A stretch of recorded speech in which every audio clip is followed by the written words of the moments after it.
अरे चंदन भाई काहे मुँह लटका के बैठली हो? अरे की बताइयो भाई, हम तो दू गो लभर पटा के पछता रहल है। अच्छा ये बात है, कैसे हो के हलो? नहीं जान ही हाले ले सुन तो सुनाओ ना।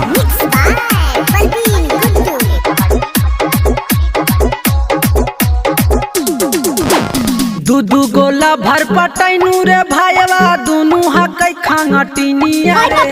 दू गो लभर पटैनू रे भाईवा दुनू हकै खांगटिनिया रे।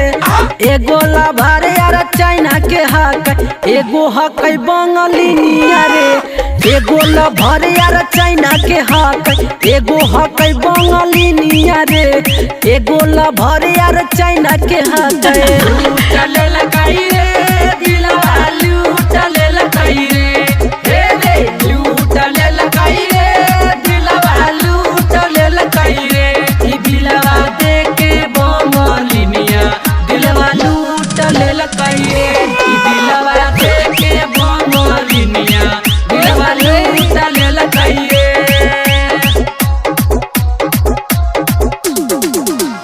दुनू से दिला लगा के रे भाईवा बड़ी हम पचतैनी रे। दुनू से दिला लगा के रे भाईवा बड़ी हम पचतैनी रे। एगो हकैया रे कोरोना वायरस, एगो हकै जादूगरनी रे। एगो हकैया रे कोरोना वायरस, एगो हकै जादूगरनी रे।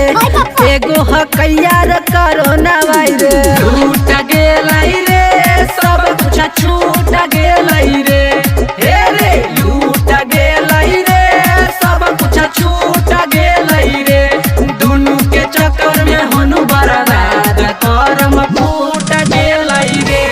दुनू के चक्कर में हनु बर्बाद करम फूट गेलै रे।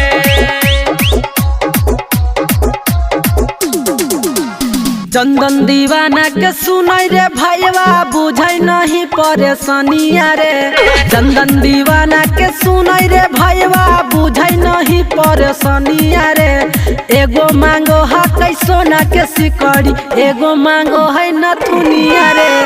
एगो मांगो हकै सोना के सिकड़ी, एगो मांगो है नथुनिया रे।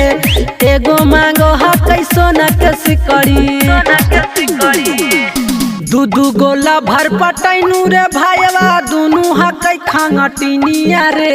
दू गो लभर पटैनू रे भाईवा दुनू हकै खांगटिनिया रे। एगो लभर यार चाइना के हकै, एगो हकै बंगालिनिया रे। एगो लभर यार चाइना के हकै, एगो हकै बंगालिनिया रे।